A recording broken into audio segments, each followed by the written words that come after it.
நாங்கள் போன கிழமை குறிப்பாக ஆண்டவர் ஏவுகிறபடி அந்த கிறிஸ்துவின் ஆட்சி, ஆண்டவருடைய வருகை, தேவ ஜனங்கள் எப்படியாக ஆயத்தப்பட வேண்டும் என்கிறதான காரியங்களை ஆண்டவர் பேசி கொண்டிருக்கிறார். போன கிழமை அந்த கிறிஸ்துவின் ஆட்சியை குறித்து ஆண்டவர் கோடிட்டு காட்டினார். அந்த செய்தி கேட்காதவர்கள் எங்களுடைய ஜே ரோஹன் டேவிட் KMJ அந்த யூடியூப் தளத்திற்கு சென்று நீங்கள் அந்த செய்தியை கேட்கலாம்.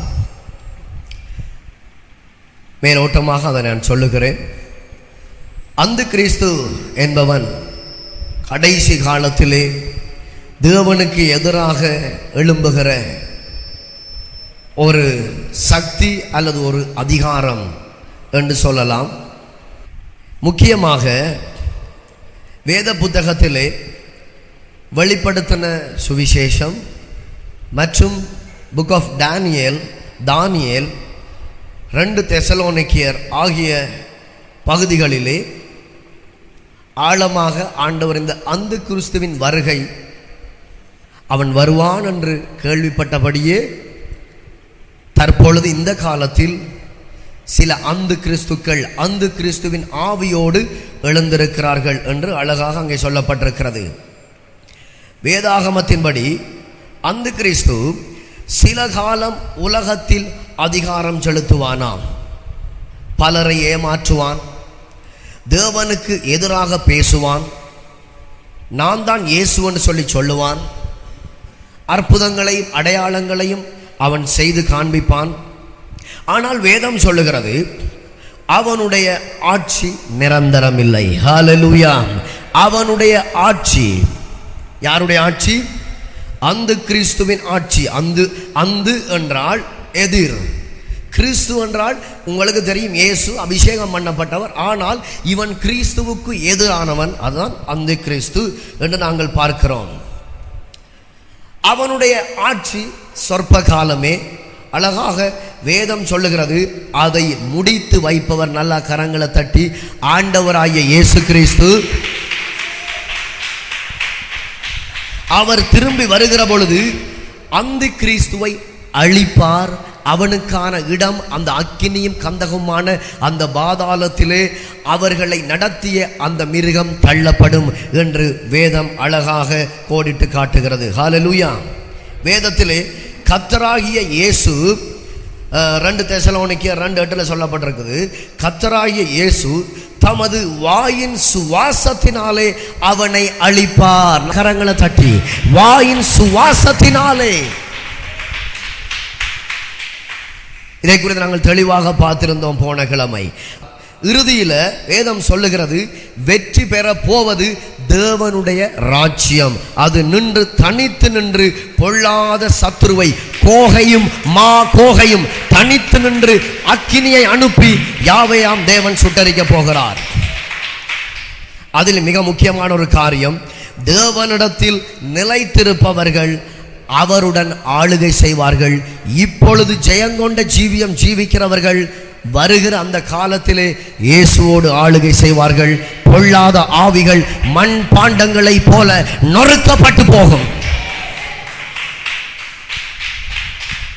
அதன் பின் என்ன தொடங்கும் என்று ஆராய்ந்து பார்த்தேன்.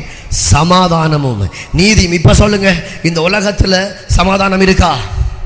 எத்தனை ஜனாதிபதி வந்தாலும், எத்தனை ஆளுநர்கள் வந்தாலும், எத்தனை எம்பிமார் வந்தாலும் அவர்கள் சொல்லுகிறார்கள், நான் சமாதானத்தை கொடுக்கிறேன், உங்களுடைய தேவையை பூர்த்தி செய்கிறார்களா? இல்லவே இல்லை. பொய் சொல்லுவதெல்லாம் பொய் உரையாத ஒரே நீதிபதி பிரசிடன்ட் இதோ சீக்கிரமாக வருவேன் என்று சொன்னவர் வரத்தான் போகிறார். அப்ப அந்த ஆட்சியிலே சமாதானமும் நீதியும் நிறைந்திருக்கும். தேவனுடைய ராஜ்யம் நிலைத்திருக்கும். சொல்லப்படுகிற ரெவலேஷன்ல வெளிப்படுத்தின புத்தகம் அழகாக சொல்லுகிறது, புதிய வானமும் புதிய பூமியும் தேவனுடைய வல்லமையினால் இப்பொழுது இருக்கிற இந்த பூமி அக்கினிக்கு இரையாக்கப்பட்டு சத்துரு வாசம் பண்ணுகிற, சத்துரு ஆளுகை செய்கிற, பொல்லாத சத்துரு கெடுத்த இந்த பூமியை அழித்து விட்டு அழகாக வெளிப்படுத்தல் சொல்லுகிறது, புதிய வானத்தையும் புதிய பூமியையும் உண்டாக்கி எப்படியாக இந்த பூமி படைக்கப்பட்டதோ படைக்கப்பட்டதை போல மாற்றி புதியோர் பூமியாக மாற்றி தேவ ஜனங்களின் கையிலே கொடுக்க போகிறார். ஆளுகை செய்யுங்கள். ஹல்லேலூயா. என்ன செய்யுங்கள்? ஆளுகை செய்யுங்கள். இப்பொழுது தீமை இருக்கிறது. தேவனுடைய அந்த வருகையின் போது தீமை தோற்கடிக்கப்படும். இப்பொழுது கண்ணீர் இருக்கிறது. தேவனுடைய வருகையின் போது கண்ணீர் தோற்கடிக்கப்படும். இப்பொழுது வியாதி இருக்கிறது. தேவனுடைய வருகையின் போது அந்த வியாதி என்ன செய்யப்படும்? தோற்கடிக்கப்படும். ஓகே, இதை நான் மேலோட்டமாக சொன்னேன். இப்ப இன்றைய தலைப்பு கிறிஸ்துவின் 1000 வருட அரசாட்சி மற்றும் நித்திய முடிவு. இவைகளை குறித்து நாங்கள் பார்க்க போகிறோம். பாருங்க, கிறிஸ்துவின் 1000 வருட அந்த ஆட்சி, இதை சிலர் புரிந்து கொள்ளலாம், சிலர் இதை புரிந்து கொள்ள முடியாது. தேவனுடைய உதவியோடு கூட இதை நீங்கள் கேட்கிற நேரத்திலே கட்டாயம் தேவன் இதை உங்களுக்கு வெளிப்படுத்துவார். வேத புத்தகத்தில் தெளிவாக சொல்லப்பட்ட வர இருக்கும் தேவனுடைய ராஜ்யம். ஹல்லேலூயா. இன்று நாங்கள் பார்க்க போகிற காரியம் இயேசு ராஜாவாக வரப்போவதும், 2வது 1000 வருட அரசாட்சி, 3வது சாத்தான் கட்டப்படுதல், 4வது நீதியான ஒரு உலகம், நீதியான ஒரு ராஜ்யம், 5வது அதன் பின் இறுதி நியாய தீர்ப்பு, 6வது புதிய வானம் புதிய பூமி உங்களுக்காகவும் எனக்காகவும் தேவன் படைக்க இருக்கிற, புதுப்பிக்க இருக்கிற அந்த புதிய காரியம். ஹல்லேலூயா. முதலாவது கிறிஸ்துவின் ராஜ்யம் முன்கூட்டியே அறிவிக்கப்பட்டது. முதலில் பழைய ஏற்பாட்டில் இதை நாங்கள் பார்க்கலாம். ஏசாயா 9வது அதிகாரம், சீக்கிரமாக போவேன், நேரமில்லை. ஏசாயா 9வது அதிகாரம் 6-7 வசனங்களை வார்த்தையை நாங்கள் வாசிக்கலாம். நமக்கு ஒரு பாலகன் பிறந்தார், நமக்கு ஒரு குமாரன் கொடுக்கப்பட்டார், கர்த்தத்துவம் அவர் தோளின் மேல் இருக்கும், அவர் நாமம் அதிசயமானவர், ஆலோசனை கர்த்தா, வல்லமை உள்ள தேவன், நித்திய பிதா, சமாதான பிரபு எனப்படும். தாவீதின் சிங்காசனத்தையும் அவனுடைய ராஜ்யத்தையும் அவர் திடப்படுத்தி அதை இது முதற்கொண்டு என்றென்றைக்கும் நீதியினாலும் நியாயத்தினாலும் நிலைப்படுத்தும்படிக்கு அவருடைய கர்த்தத்துவத்தின் பெருக்கத்துக்கும் அதன் சமாதானத்திற்கும் முடிவிராது. ஹல்லேலூயா. முடிவில்லை. சேனைகளின் கர்த்தருடைய வைராக்கியம் இதை செய்யும். முதலாவது நாங்கள் பார்க்க வேண்டியது, கவனிக்க வேண்டிய ஒரே காரியம், அந்த கிறிஸ்துவின் ஆட்சி முடிவடைய நெக்ஸ்ட் எந்த ஆட்சி ஆரம்பிக்க போகிறது? 1000 வருஷ ஆட்சி என்பதை மறந்துவிடக்கூடாது. அப்ப சேனைகளின் கர்த்தருடைய வைராக்கியம் இதை செய்யும். இங்கே கவனிக்க வேண்டிய ஒரே காரியம், இது மனித ராஜ்யம் அல்ல, இது தேவனுடைய ராஜ்யம் என்பதை நாங்கள் ஆணித்தரமாக நாங்கள் கவனிக்க வேண்டும். பாருங்க, கர்த்தத்துவம் அவர் தோளின் மேல் இருக்கும் என்று வேதம் சொல்லுகிறது. ஒரு தீர்க்கதரிசன வார்த்தை பாருங்க, ஆட்சியின் அதிகாரம் அவருடைய தோளின் மேல் இருக்கும். கர்த்தத்துவம் என்பது ஒரு தீர்க்க தரிசனமாக கொடுக்கப்பட்ட ஒரு வார்த்தை, அழகாக சொல்லப்பட்டிருக்கிறது. ஆட்சியின் அதிகாரம் யாருடைய தோளின் மேல் இருக்குமாம்? எங்களுடைய ஆண்டவராகிய இயேசுவின் தோளின் மேல் இருக்கும். ஆட்சியும் பொறுப்பு மற்றும் முழுவதுமாக நாங்கள் இப்பொழுது பார்க்கிற சர்வமும் அவரிடத்தில் இருக்குமா? இப்ப பிசாசனிடத்தில் இருக்கிறது இல்லையா? அவன் வந்தான், ஏதேன் தோட்டத்தில் நுழைந்தான், வஞ்சித்தான், ஏமாற்றினான், மெதுவாக அதை என்ன செய்தான்? தனக்கு சொந்தமாக்கி கொண்டான். ஆனால் அது நிரந்தரம் அல்ல. பொல்லாத ஆவிகள் கேட்கத்தான் வேண்டும். உனக்கு இந்த பூமி நிரந்தரம் அல்ல. தேவன் உன் கையில் இருந்து அதை என்ன செய்வார்? பறித்து கொள்வார். பறித்து கொள்வார். அவர் தோளின் மேல் இருக்கும். பாருங்க, தோள் என்பது வேதாகமத்தில் பல இடங்கள்ல அது வருகிறது. எதை குறிக்கிறது? தோள். அவர் தோளின் மேல் இருக்கும். ஒன்று பொறுப்பு, அதிகாரம், பாரம் சுமத்தல், இவைகளை குறிக்கிறது. அப்ப அந்த பொறுப்பு, அதிகாரம், தோள் என்பது பாரம் சுமக்கும். இது எல்லாம் யாருடைய தோளின் மேல இருக்கிறது? எங்கள் யாவையாம் ஆண்டவருடைய தோளின் மேல. விளங்குதா? அவரே தூக்கி சுமக்கிற நல்ல ஆயனாயிருக்கிறார். ஹல்லேலூயா. அதாவது இயேசு கிறிஸ்து இந்த உலகத்திலே ஒரு நீதியான ஒரு அரசாங்கத்தை, நீதியான ஒரு ஆட்சியை அவர் செய்வார் என்று பல தீர்க்கதரிசிகளால் சொல்லப்பட்டது. நான் விசுவாசிக்கிறேன், வேதம் பொய்யாகாது. ஒரு நீதியுள்ள ஒரு ஆட்சி, ஒரு நீதியுள்ள ஒரு அரசாங்கம் கட்டாயம் இந்த பூமியிலே ஸ்தாபிக்கப்படும். ஹல்லேலூயா. வேதம் சொல்லுகிறது அந்த ஆட்சிக்கு முடிவிராது. ஹல்லேலூயா. அந்த ஆட்சிக்கு முடிவிராது. இயேசு கிறிஸ்து இந்த உலகத்திலே வந்து அறிவித்தது என்ன செய்தி? என்ன செய்தி? ராஜ்யத்தின் செய்தி. பரலோகத்தை குறித்து அவர் அறிவித்தாரா? பரலோகத்தில் நீ நித்திய நித்திய காலமாய் குடியிருப்பாய், பரலோகம்தான் உன் வீடு, பரலோகத்தில் நீ என்றென்றும் வாசம் பண்ணுவாய், பரலோகத்தை உடன்படிக்கை பண்ணுகிறேன், அப்படி சொன்னாரா? வேதத்தை வாசித்து பாருங்க, எந்த இடத்திலும் அவர் அப்படி சொல்லவில்லை. வேதத்திலே அவர் குறிப்பிட்ட ஒவ்வொரு அவருடைய அடிச்சுவடுகளும் சொல்லுகிற ஒரே காரியம், வர இருக்கும் தேவனுடைய ராஜ்யம். தேவனுடைய ராஜ்யம் சமீபித்திருக்கிறது. மனம் திரும்புங்கள், தேவனுடைய ராஜ்யம் சமீபமாக இருக்கிறது. இது மேலும் பல அர்த்தங்களை எங்களுக்கு கொடுக்கிறது. பாருங்க, அவர் உண்மையான ராஜாவாயிருப்பார். அவருடைய ராஜ்யம் சத்தியத்தில் நிலைநாட்டப்படும். இரண்டாவது, மனித ராஜாக்களை போல அல்லாமல் நீதியுடனும் நியாயத்துடனும் சமாதானத்துடனும் அந்த ஆட்சி இருக்குமாம். மூன்றாவது, அதிகாரம் அவருக்கு கொடுக்கப்பட்டுள்ளது. தேவன் அவருக்கு ராஜரீக அதிகாரத்தை கொடுத்திருக்கிறார். கொடுத்தது யாரு? பிதாவாகிய தேவன் இயேசுவுக்கு ராஜரீக அதிகாரத்தை கொடுத்திருக்கிறார். குமாரன் ஆள போகிறார். அந்த குமாரனுடைய பெயர் இயேசு கிறிஸ்து. ஆமென்.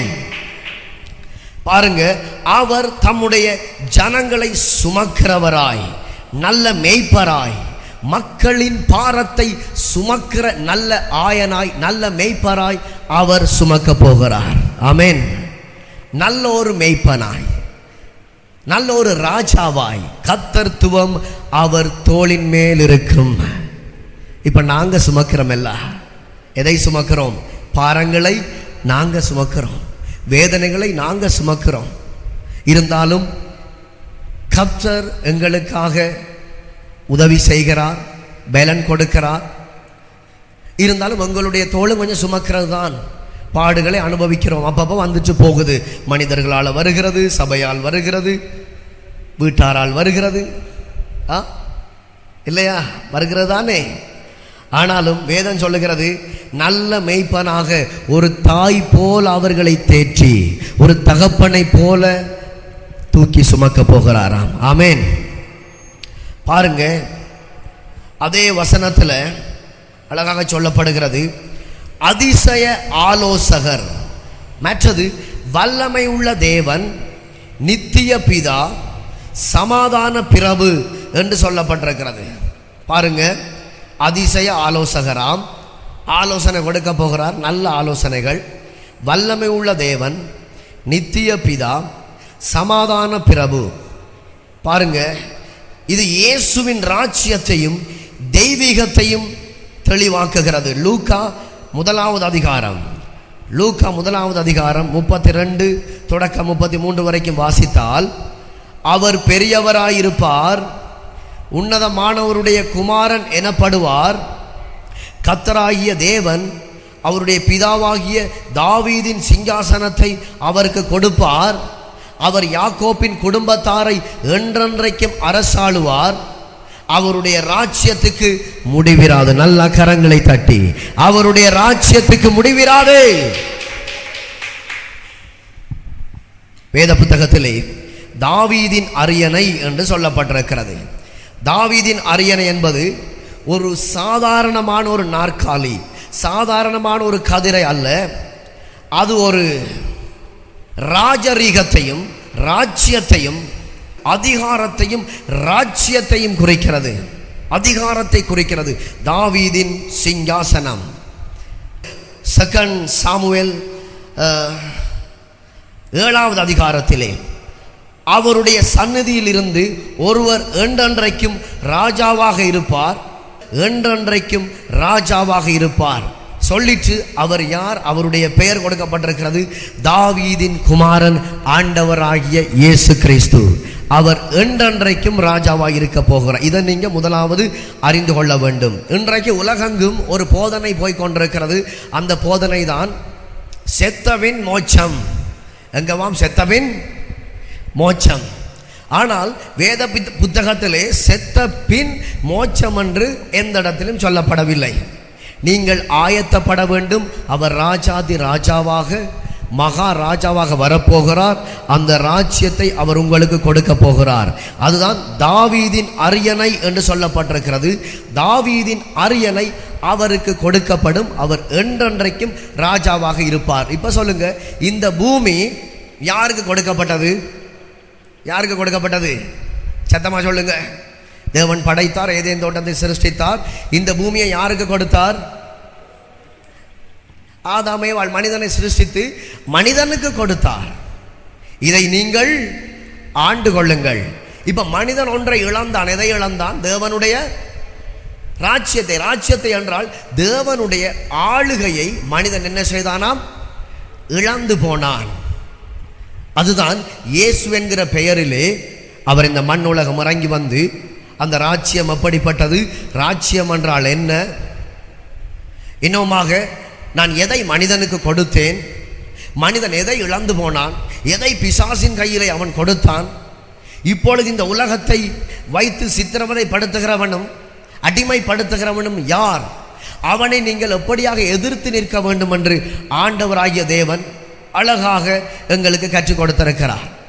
வேத புத்தகம் வாசிக்கிறவங்களுக்கு தெரியும். அவருடைய ராஜ்யம்தான் உண்மை. தலைமுறை தலைமுறையாக நிலைத்து நிற்கும் அவருடைய ராஜ்யம்.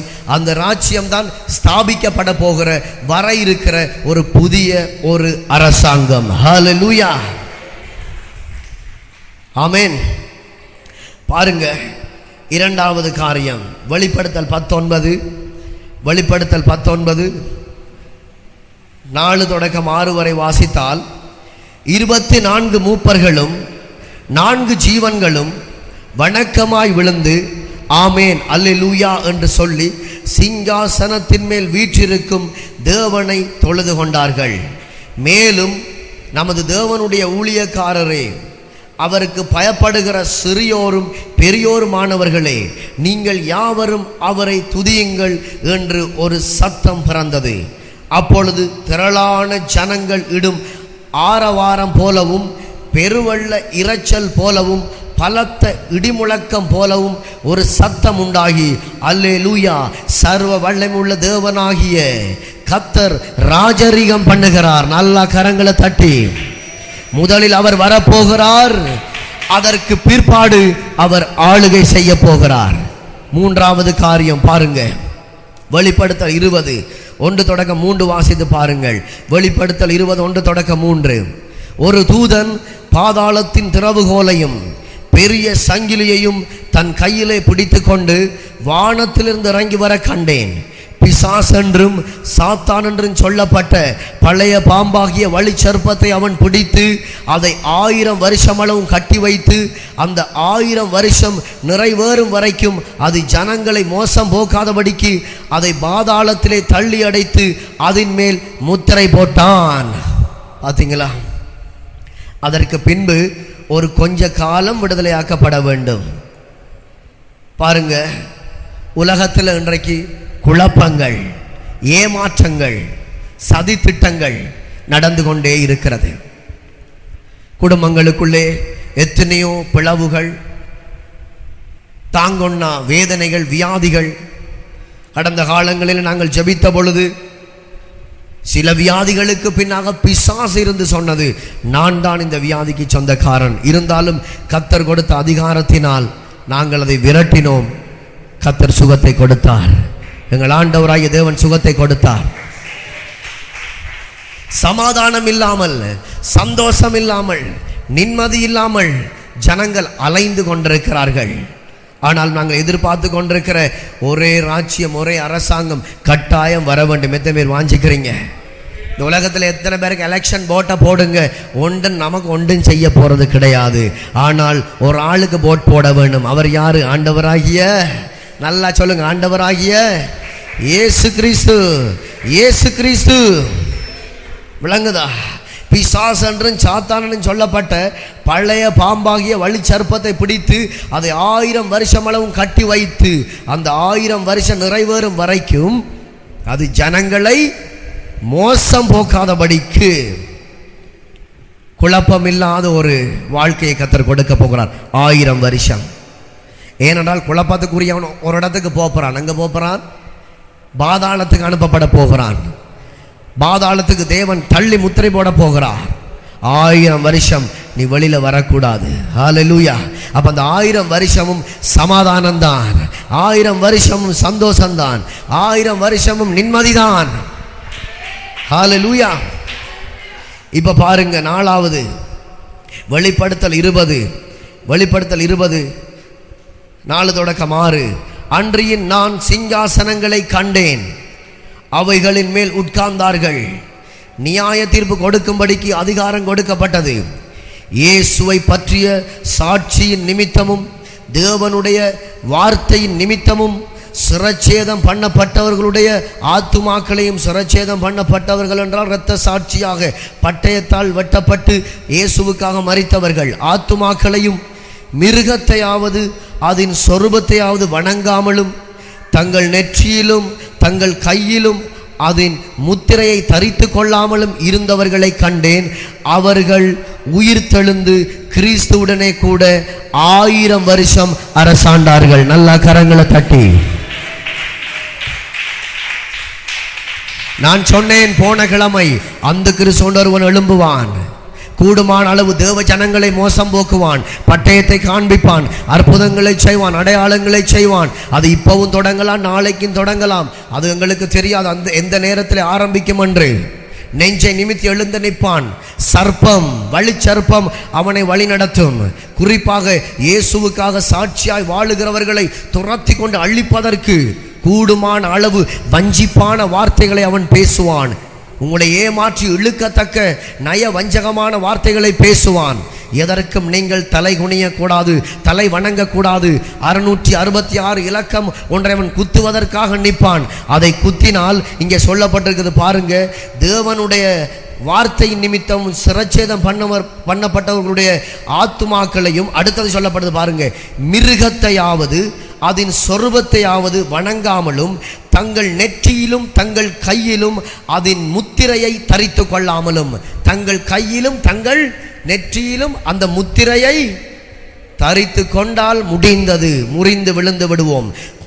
தரித்து கொள்ளாமலும் இருந்தவர்களை கண்டேன். அவர்கள் உயிர்த்து கிறிஸ்துவுடனே 1000 வருஷம் அரசாண்டார்கள். ஹல்லேலூயா. வார்த்தை தொடர்ந்து சொல்லப்படுகிறது பாருங்க, மரணம் அடைந்த மற்றவர்கள் அந்த 1000 வருஷம் முடிவடையும் வரை உயிரடையவில்லை. இதுவே முதலாம் உயிர்த்தெழுதல். அப்ப முதலாம் உயிர்த்தெழுதலுக்கு பங்குள்ளவன் பாக்கியவானும் பரிசுத்தவானுமாய் இருக்கிறான். இவர்கள் மேல் 2ஆம் மரணத்துக்கு அதிகாரம் இல்லை. இவர்கள் தேவனுக்கும் கிறிஸ்துவுக்கும் முன்பாக ஆசாரியராயிருந்து அவரோடு கூட 1000 வருஷம் அரசாள போகிறார்கள்.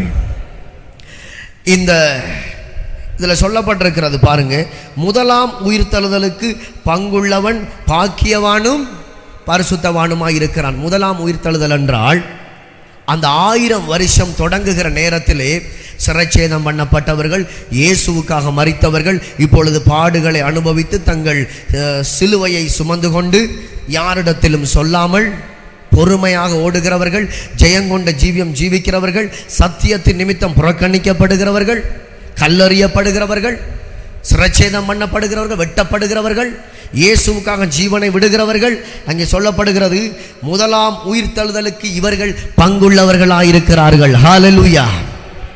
இரண்டாம் மரணத்திற்கு இவர்கள் மேல் அதிகாரம் இல்லை. இரண்டாம் மரணம் என்றால் எது? அதுதான் தேவன் சிங்காசனத்தை போடுவார், வெள்ளை சிங்காசனம். நான் தொடர்ந்து அதை சொல்லுகிறேன். நியாயம் தீர்ப்பார். நியாயம் தீர்த்து இனிமேல் வெளியில வரவே முடியாத ஒரு இடத்துக்கு அனுப்ப போகிறார். அதுதான் பாதாளம், அக்கினியும் கந்தகமும், நரக பாதாளம். சில பேர் சொல்லுகிறார்கள், இந்த உலகத்திலே ஒரு குறிப்பிட்ட ஒரு காலம் அனுபவிக்க வேண்டியதை அனுபவி, செய்ய வேண்டியதை செய். மண் சாப்பிட போகும் இந்த உடல் அல்லவா, செய்கிறதெல்லாம் செய். ஆனால் வேதம் என்ன சொல்லுகிறது? அப்படியா சொல்லுகிறது? என்ன சொல்லுது? இந்த உலகம் நிரந்தரமில்லை. 70 80 பலத்தின் மிகுதி கிருபையினாலும் சிலர் வாழ்றாங்க கர்த்தருடைய இரக்கத்தினால். ஆனால் வாழ்கிற ஒவ்வொரு நாட்களுக்கும், நாங்கள் எடுத்து வைக்கிற ஒவ்வொரு அடிக்கும் தேவன் என்ன செய்வாராம்? கணக்கு கேட்க போகிறார். எல்லாம் பதிவு செய்யப்படுகிறது. வேதத்திலே புஸ்தகங்கள் திறக்கப்பட்டன என்று இருக்குது. பிறகு புஸ்தகம் திறக்கப்பட்டது, ஞாபக புஸ்தகம், மற்றது ஜீவ புஸ்தகம். இதிலே பெயர் குறிப்பிடப்படாத நபர்கள் இரண்டாம் மரணத்துக்குள்ளே நுழைய போகிறார்கள். இனிமேல் வெளியில வரவே முடியாது. அதுதான் நரக பாதாளம். அடிக்கடி சொல்லும் காரியம், நான் விட வேண்டிய பாவங்களை விட்டுருங்க, புகைத்தல் விட்டுருங்க, பொய் களவு மாயமாளங்கள், சபைக்கு ஏனோ தானொன்று வந்து போகிறது, கடமைக்காக வாரதும் போகிறதும், மற்றது வீட்டுக்கு போய் அதே பழைய வாழ்க்கை மனம் திரும்புறது போலவே தெரியுதில்லை.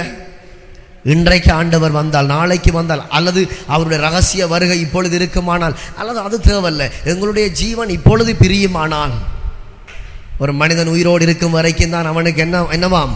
மன்னிப்பு. அவன் மரிச்சதுக்கு பிறகு மன்னிப்பு இல்லை. ஜீவன் இருக்கக்குள்ளேயே மனம் திரும்ப வேண்டிய காரியங்களே நாங்கள் மனம் திரும்ப வேண்டும் என்று ஆண்டவர் சொல்லுகிறார்.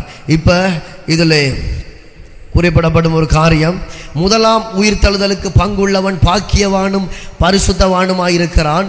இவர்கள் மேல் இரண்டாம் மரணத்துக்கு அதிகாரம் இல்லை. இவர்கள் தேவனுக்கும் கிறிஸ்துவுக்கும் முன்பாக ஆசாரியராயிருந்து அவரோடு கூட 1000 வருஷம் அரசாள போகிறார்கள். யாரு?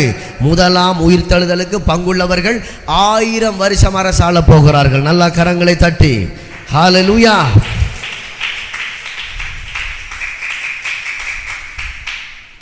பாருங்க, மத்தேயு 19:28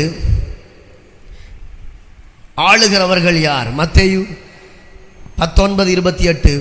அதற்கு இயேசு, மறுஜென்ம காலத்திலே மனுஷகுமாரன் தம்முடைய மகிமையுள்ள சிங்காசனத்தின் மேல் வீற்றிருக்கும் பொழுது என்னை பின்பற்றின நீங்களும் இஸ்ரவேலின் 12 கோத்திரங்களையும் நியாயம் தீர்க்கிறவர்களாக 12 சிங்காசனத்தின் மேல் வீற்றிருக்க போகிறீர்கள் என்று மெய்யாகவே உங்களுக்கு சொல்லுகிறேன்.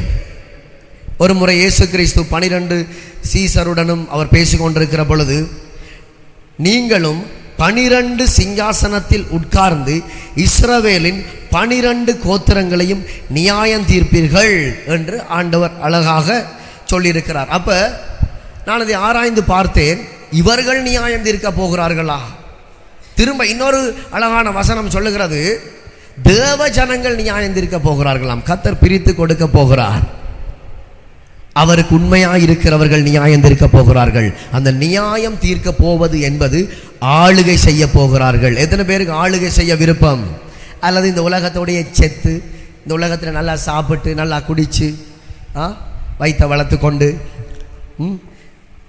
வாரதும் போகிறதும் பழைய வாழ்க்கையே வாழ்ந்து கொண்டு தேவனை பிரியப்படுத்தாமல் மனிதனை பிரியப்படுத்தி, அல்லது தேவனுடைய ராஜ்யம்தான் என்னுடைய உயிர் என்று சொல்லுகிறவர்கள் நல்ல கரங்களை உயர்த்தி ஹல்லேலூயா என்று சொல்லுங்க. ஹல்லேலூயா, ஹல்லேலூயா. பாருங்க, இந்த காலம் எப்படி நடக்க போகிறது? ஏசாயா 11 6-9.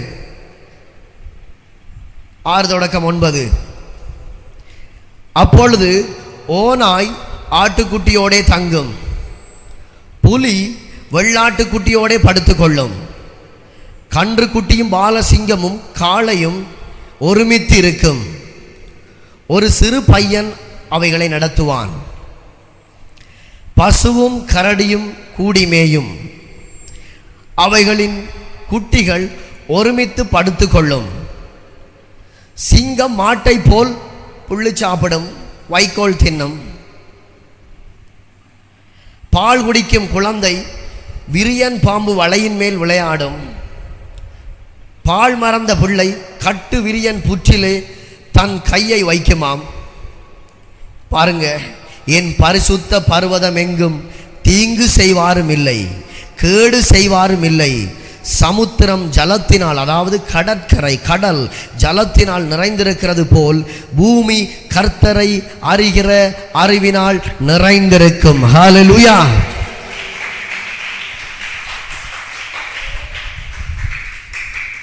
இப்ப ஆட்டுக்குட்டியும் சிங்கமும் ஒண்டா மேய்தா? முயலும் கரடியும் ஒண்டா மேய்தா? ஆனால் ஆண்டவர் இந்த பூமியை புதுப்பிக்க போகிறார். அல்லது அந்த 1000 வருஷம் அந்த ஆட்சியிலே ஆட்டுக்குட்டியும் சிங்கமும் ஒன்றாக என்ன செய்ய போகிறது? திரும்ப சொல்லப்படுகிறது. ஒரு ஆச்சரியம் பாருங்க.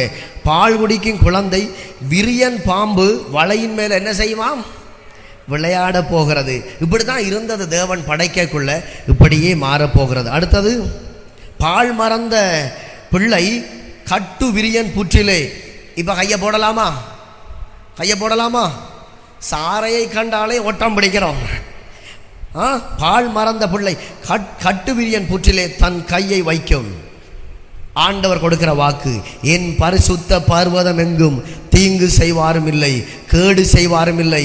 இப்ப கள்ளன் இருக்கிறான், காவாளி இருக்கிறான், தீங்கு செய்கிறவன் இருக்கிறான், கேடு செய்கிறவன் இருக்கிறான். சமுத்திரம் தண்ணீரினால் ஜலத்தினால் நிறைந்திருக்கிறது போல இப்ப இருக்கிற அந்த உலகத்தில் அநீதி நிறைந்திருக்கிறது. ஆனால் வர இருக்கும் அந்த ராஜ்யத்தில், அந்த 1000 வருஷ அந்த ஆட்சியில கர்த்தரை அறிகிற அறிவினால் நிறைந்திருக்கும் என்று வேதம் சொல்லுகிறது. ஹல்லேலூயா. அடுத்தது பாருங்க, 65, ஏசாயா 65 20 தொடக்கம் 23. அங்கே இனி அற்ப ஆயுசுள்ள பாலகனும் தன் நாட்கள் பூரணமாகாத கிழவனும் உண்டாகிறார்கள். 100 வயது சென்று மறைக்கிறவனும் வாலிபன் என்று எண்ணப்படுவான். பாருங்க, அடுத்தது பார்க்கலாம். வீடுகளை கட்டி அவைகளில் குடியிருப்பார்கள், திராட்சை தோட்டங்களை நாட்டி அவைகளின் கனியை புசிப்பார்கள். அடுத்தது, அவர்கள் கட்டுகிறதும் வேறொருவர் குடியிருக்கிறதும், அவர்கள் நாட்டுகிறதும் வேறொருவர் கனி புசிக்கிறதுமாய் இருப்பதில்லை. ஏனெனில் விருட்சத்தின் நாட்களைப் போல என் ஜனத்தின் நாட்களும் இருக்கும். நான் தெரிந்து கொண்டவர்கள் தங்கள் கைகளின் கிரியைகளை நெடுநாளாய் அனுபவிப்பார்கள். ஹல்லேலூயா. பாருங்க, அவர்கள் விருதாவாக உழைப்பதில்லை, அவர்கள் துன்பம் உண்டாக பிள்ளைகளை பெறுவதும் இல்லை.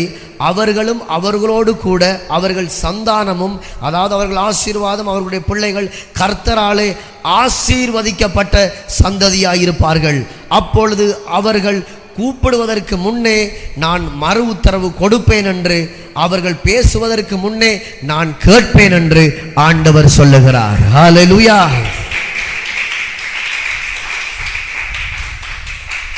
இந்த ரெவலேஷன் பாருங்க, நீண்ட ஆயுள், மற்றது நிலையான ஒரு வாழ்க்கை, நிலையான ஒரு ஆசீர்வாதம். ஆமென். மற்றது 1000 வருடம் முடிந்ததுக்கு பிறகு என்ன நடக்க போகுதுன்னு பார்க்கலாம். இது மற்றது பாருங்க, 5வது 1000 வருடம் முடிவடைந்த பின் வெளிப்படுத்தல் 20:7-8, வெளிப்படுத்தல் 20வது அதிகாரம் 7-8. அந்த 1000 வருஷம் முடிவடையும் பொழுது சாத்தான் தன் காவலில் இருந்து விடுதலையாகி பூமியின் 4 திசைகளிலும் உள்ள ஜாதிகளாகிய கோகையும் மாகோகையும் மோசம் போக்கும்படிக்கும் அவர்களை யுத்தத்திற்கு கூட்டிக் கொள்ளும்படிக்கும் புறப்படுவான். அவர்களுடைய தொகை கடற்கரை மணலத்தனையாயிருக்கும். பார்த்தீங்களா? இந்த கோகையும் மாகோகையும் என்று சொல்லப்படுதெல்லாம் இது தெரியுமா உங்களுக்கு? எத்தனை பேருக்கு தெரியும் சொல்லுங்க பாப்போம். கோகையும் மாகோகையும் என்றால் 2 ராஜாக்கள். இவர்களுக்கு பின்னாக அந்த கோகு மாகோகு என்று அழைக்கப்படுகிற இந்த 2 ராஜாக்களும், இவர்கள் மிருகத்தை வழிபடுகிறவர்கள். அந்த கிறிஸ்துவை வழிபடுகிறவர்கள் மிருகத்தின் குணம், மிருகத்தின் சுபாவத்திலே இவர்கள் நடப்பவர்கள். தேவ ஜனங்கள் என்றால் இவர்களுக்கு பிடிக்காது.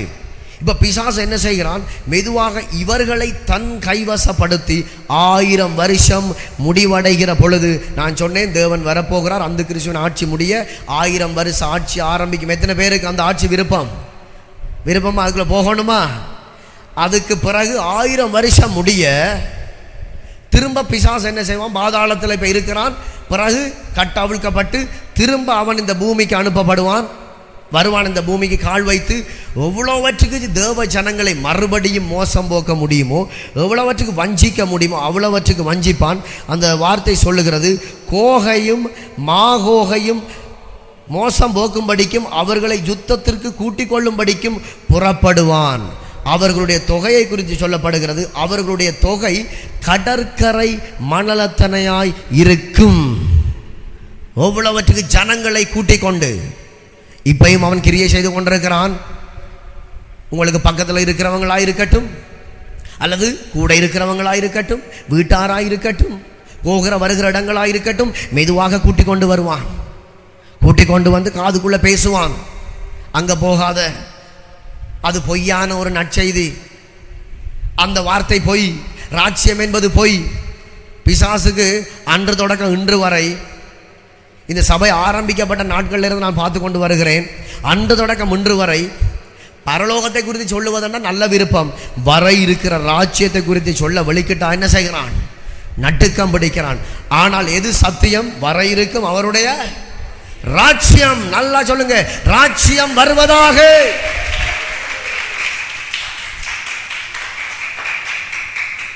ராஜ்யம் வருவதாக.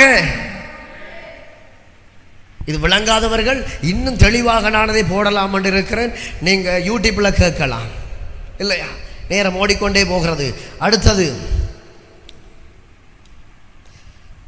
சாத்தானின் இறுதி அழிப்பு. இப்ப 1000 வருஷம் முடிய பிசாசு கட்டவிழ்க்கப்படுகிறான். கோகை மாகோகை கடற்கரை மணலத்தினான ஜனங்களை கூட்டிக் கொண்டு இன்னும் ஜனங்களை மோசம் போக்க, தேவ ஜனங்களை மோசம் போக்க. அடுத்தது நெக்ஸ்ட் சாத்தானின் இறுதி அழிப்பு. வெளிப்படுத்தல் 20:9-10. அவர்கள் பூமி எங்கும் பரம்பி பரிசுத்தவான்களுடைய பாளையத்தையும் பிரியமான நகரத்தையும், இப்ப சொல்லுங்க, பிரியமான நகரம் என்ற இது ஜெருசலேம். சொல்லுங்க, ஜெருசலேம், ஜெருசலேம். அந்த பிரியமான நகரத்தையும் வளைந்து கொண்டார்கள். அப்பொழுது தேவனால் வானத்திலிருந்து அக்கினி இறங்கி அவர்களை பட்சித்து போட்டது.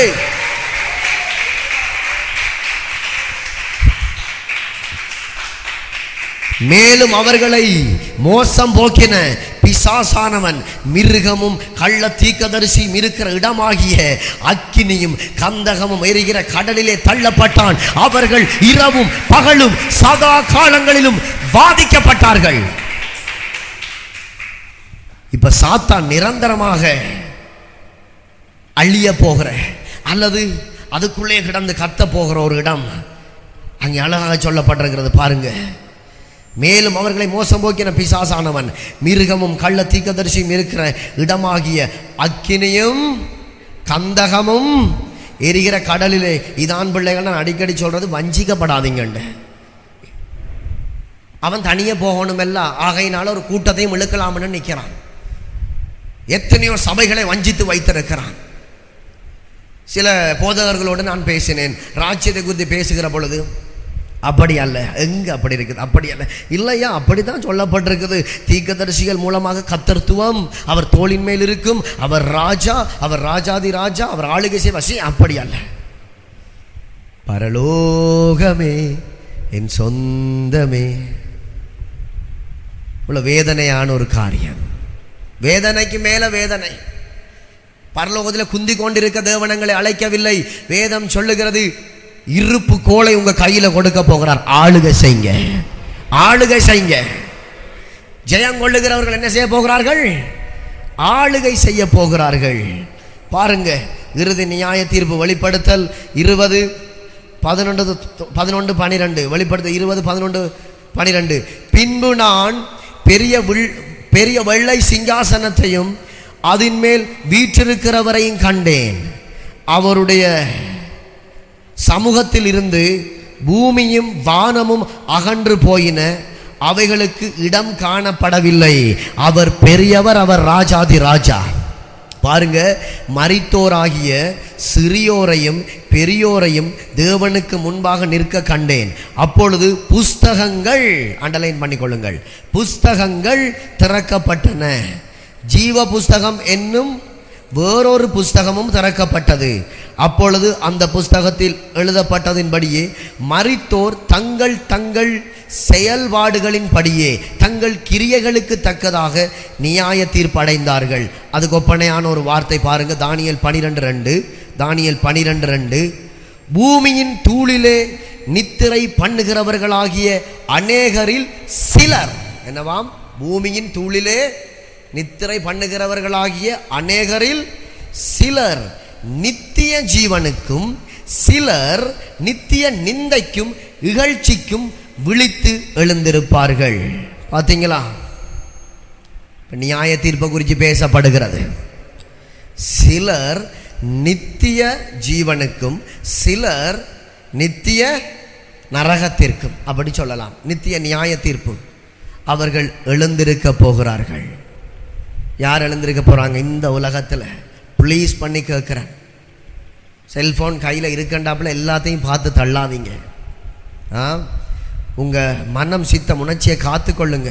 இன்றைக்கு கூடுதலாக பிசாசு பிடிக்கிற இடம் செல்ஃபோனை இடன்றான், எடுத்த உடனே அதில் அதையும் இதையும் பாருன்னு சொல்கிறான். பார்த்த கையோட மனதை ஆட்கொள்ளுகிறான், மனதை இச்சைக்குள்ளே நடத்துகிறான். அநேகரில் சிலர் எழுந்திருப்பார்களாம். சிலர் நித்திய ஜீவனுக்குள்ளே போகிறாங்க, சிலர் நித்திய இகழ்ச்சி என்றால் நித்திய நரகத்துக்குள்ளே போகிறார்கள். பிள்ளை குட்டியை பார்த்துட்டு இருக்காதீங்க, பிள்ளைய விக்கிரகமாக்காதீங்க, தாயை விக்கிரகமாக்காதீங்க, தகப்பனை விக்கிரகமாக்காதீங்க, பணத்தை விக்கிரகமாக்காதீங்க. சினிமா படத்தை விடு, தூசணங்களை விடுங்க, சத்தியத்தை பாருங்க, வர இருக்கிற ஆட்சியை பாருங்க, அந்த கிறிஸ்துவின் ஆட்சி என்னென்று தேடி பாருங்க, தேவன் வாக்கு கொடுத்த எதை என்று அலசி பாருங்க. சும்மா தெரியாம இருக்காதீங்க. இந்த வேத புத்தகத்தை இப்போ நீங்கள் அலசி ஆராயாமல் இப்போ இந்த வார்த்தையை தெரிந்து வைத்து கொள்ளவில்லை என்றால், இருதயத்தில் நீங்கள் இதை பாடமாக்கவில்லை என்றால் வருகிற காலத்தில் தட்டுமாறி போவீர்கள். இது என்ன இயேசுவா? அந்த கிறிஸ்து நிற்பான், இயேசு போல நிற்பான், இவர் தான் இயேசுவண்டு நாங்கள் அந்த கிறிஸ்துவின் காலில் விழுந்துருவோம். சில பேர் இருக்கிறாங்க, பாவம் செய்யலாம், திரும்ப இரவைக்கு வந்து மன்னிப்பு கேட்டுருவோம், பொய்யை சொல்லுவோம், திரும்ப வந்து மன்னிப்பு கேட்டுருவோம். ஒரு நாள் மன்னிப்பு கேட்கலாம் என்று வர்ற நேரத்தில் ஹார்ட் நின்றும். ஒரு நாள் மன்னிப்பு கேட்கலாம் என்று வருகிற நேரத்தில் சில பேர் பழக்கப்பட்டு போனாங்க. மன்னிப்பு கேட்கலாம் என்று வருகிற நேரத்தில் மகாராஜா வந்து விடுவார், அல்லது எப்போவும் உங்கள் ஜீவன் போகத்தான் போகுது நின்றும். பிறகு சீவன் போனதுக்கு பிறகு, ஹார்ட் துடிப்பு நின்றதுக்கு பிறகு ஆண்டவரே மன்னியும் கேட்கலாமா? நாட்களை பிரயோஜனப்படுத்திக் கொள்ளுங்கள், காலங்களை பிரயோஜனப்படுத்திக் கொள்ளுங்கள். இதைத்தான் ஆண்டவர் கேட்கிறார். தானியேல் 12:2. பூமியின் தூளிலே நித்திரை பண்ணுகிறவர்களாகிய அநேகரில் சிலர். இந்த பாருங்க, இந்த சவக்காளைகளை எத்தனை பேர் படுத்திருக்கிறாங்க. அதில் எல்லாரும் எழும்ப போறதில்லை. இயேசுவுக்காக வாழ்ந்து பாடுகளை அனுபவித்து இரத்த சாட்சியாக மரித்தவர்கள் மாத்திரம் தங்களுக்காகவும் தங்கள் சுயநலத்துக்காகவும் கர்த்தரை தெய்வமாக அறிந்திருந்தும் அவரை ஒரு தூசு போல, அல்லது அவரை மதியாமல், வேத வார்த்தையை மதியாமல், வார்த்தையை விசுவாசியாமல், உலகம் போகிற போக்கிலே, ஃப்ரெண்ட்ஸ்மார் கூப்பிடுகிற வழியிலே இப்படி போகிறவர்கள் எழுந்திருக்க மாட்டார்கள். நித்திய இகழ்ச்சி, நித்திய நரகம் அவர்களுக்கு உண்டாயிருக்கும். விளங்குதான் நான் சொல்றது? நித்திய நரகம் அழகாக வேதம் சொல்லுது. பாருங்க, நித்திய ஜீவனுக்கும் சிலர் நித்திய நிந்தைக்கும். இந்த 1000 வருஷம் ஆரம்பிக்கப்படுகிற பொழுது அந்த 1000 வருஷ ஆட்சியில் எழுந்திருக்க மாட்டார்கள். தெளிவாக விளங்கிக் கொள்ளுங்கள். 1000 வருஷ ஆட்சியிலே தேவனுக்கு பிரியமற்ற வாழ்க்கை வாழுகிறவர்கள் எழுந்திருக்க மாட்டார்கள். தேவனுக்கு பிரியமாய் வாழ்ந்தவர்கள் அவர்கள் எழுந்திருந்து ஆளுகை செய்வார்கள்.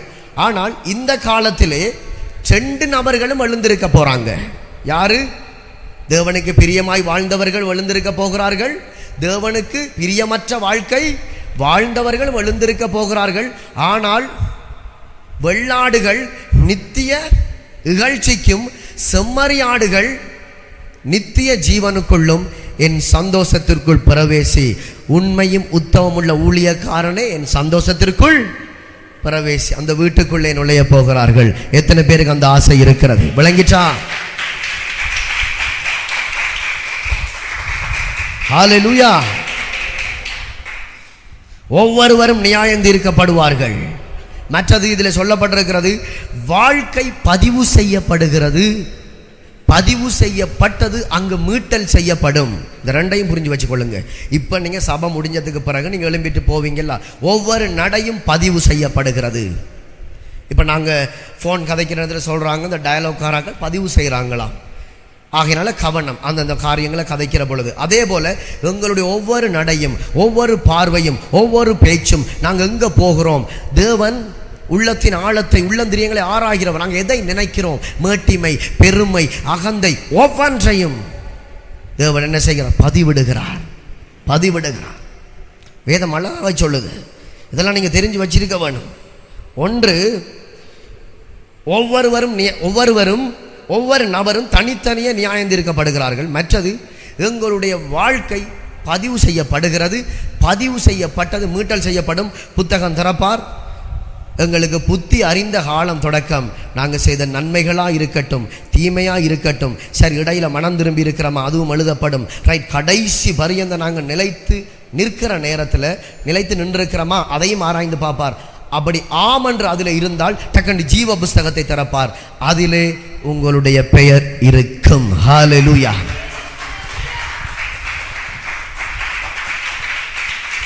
அல்லது அதை திறப்பார், பார்ப்பார். ரைட், இடையில் வந்திருக்கிறான், ஓடி இருக்கிறான், அங்கே போயிருக்கிறான், ரைட் திரும்ப வந்திருக்கிறான், கெட்டகுமாரனை போல திரும்ப ஓடி இருக்கிறான், திரும்ப வந்திருக்கிறான். அப்படி தானே எங்களோட வாழ்க்கை இருக்குது. திரும்ப திறந்து பார்ப்பார். ரைட், இடையில் ஊழியம் செய்திருக்கிறான், இடையில் நல்லா ஜபிச்சிருக்கிறான், நல்லா வேதம் படிச்சிருக்கிறான், திரும்ப பார்ப்பார். அந்த கடைசி பேஜில் ஓட்டம் ஜெயத்துடனே முடியவில்லை. இவ்வளவு போய் வந்து மனம் திரும்பி கேடு செய்து திருப்பி மனம் திரும்பி எல்லாம் வந்தும் மரணம் தேவனுக்கு பிரியமாய் முடியவில்லை என்று எழுதியிருந்தால் ஜீவ புஸ்தகம் திறக்கப்படும். அங்கே பெயர் என்ன செய்யப்படாது? எழுதப்பட்டு இருக்காது. நித்திய இகழ்ச்சிக்குள்ளே அவர்கள் தள்ளப்படுவது நிச்சயம். அறிந்து கொள்ளுங்கள். இந்த செய்தி ஆசீர்வதிப்பார், தேற்றுவார் கூட போவாதீங்க. மற்றது வெளிப்படுத்தல் 21:1, வெளிப்படுத்தல் 21:1 இதெல்லாம் முடிய பாருங்க. பின்பு நான் புதிய வானத்தையும் புதிய பூமியையும் கண்டேன். முந்தின வானமும் முந்தின பூமியும் ஒளிந்து போயின. எதன்னு சொல்லுங்க பாப்பா? முந்தின வானம் முந்தின பூமி எதன்னு சொல்லுங்க? இப்ப இருக்கிற பூமி, இப்ப இருக்கிற வானம், முந்தின வானமும் முந்தின பூமியும் ஒளிந்து போயின, சமுத்திரமும் இல்லாமல் போயிற்று.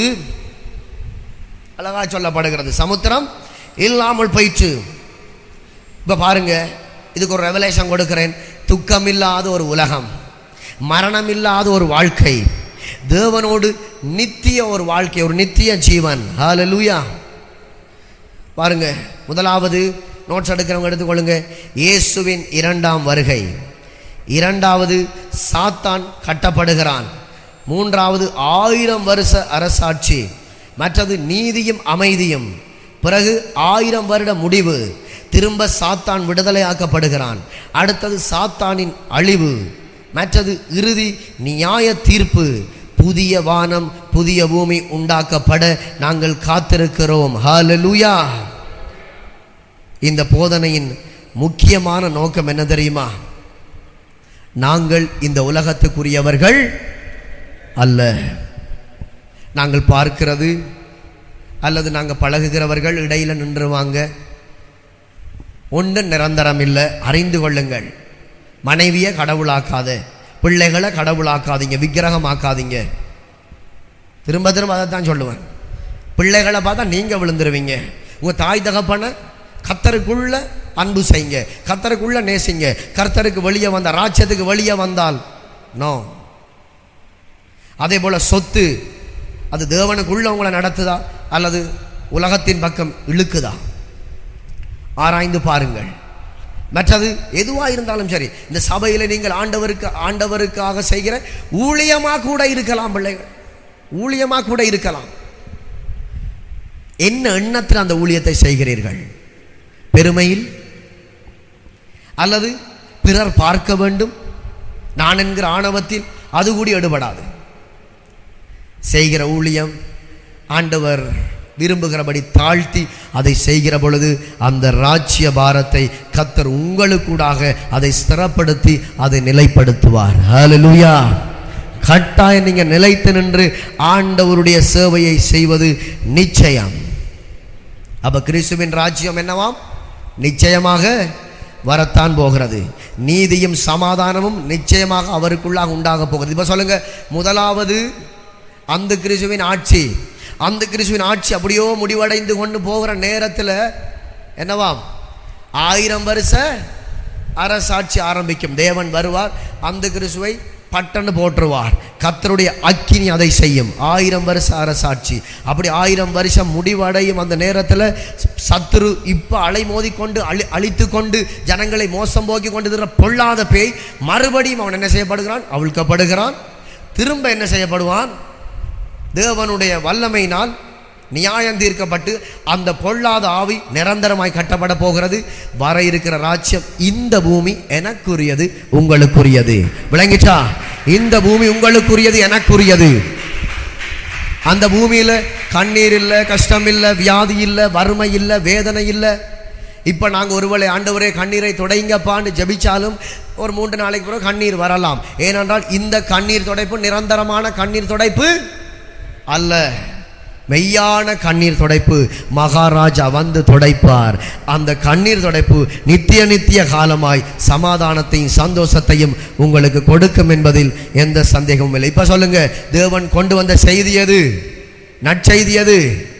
எல்லாரும் சொல்லுங்க, தேவன் கொண்டு வந்த, இயேசு கொண்டு வந்த நற்செய்தி எது? தேவனுடைய ராஜ்யம். நல்ல சத்தமா சொல்லணுமே. இயேசு கொண்டு வந்த நற்செய்தி எது? தேவனுடைய ராஜ்யம். வர இருக்கும் அவருடைய ராஜ்யம். ராஜ்யம் இல்லாத போதனை எல்லாம் வீண், அது பொய்.